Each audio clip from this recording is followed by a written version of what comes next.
أكيد لكونه البطولة هذه بطولة مهمة مع المنتخب تونس.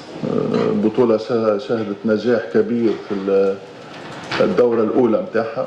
أكيد المنتخب التونسي كان من المنتخبات البارزة، أدى أداء ممتاز. احنا جايين البطولة هذه إن شاء الله بإذن الله على أساس كذلك معناتها نحاولوا باش نكونوا أقل شيء في المستوى متاع التظاهرة اللي فاتت، ولما لا معناتها بلوغ النهائي، ولما لا اللقب إن شاء الله بإذن الله.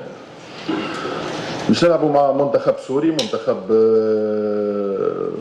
معناتها يضم مجموعة مميزة فيها الخبرة، فيها اللاعبين الشباب، منتخب معروف بالروح العالية كذلك المهارات الفردية.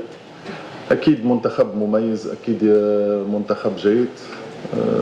احنا ممكن معناتها التوقيت متاع البطولة هذه خصوصا منتخبات شمال افريقيا، التوقيت جاء في وقت صعب نوعا ما نظرا لخوض معظم اللاعبين متاع منتخبات شمال افريقيا مباريات مع الأندية متاعهم، وكانت تنقلات بعيدة وصعبة، لكن حاولنا باش نتأقلموا مع الوضع إن شاء الله بإذن الله، وإن شاء الله نكونوا بكرة جاهزين إن شاء الله للمباراة.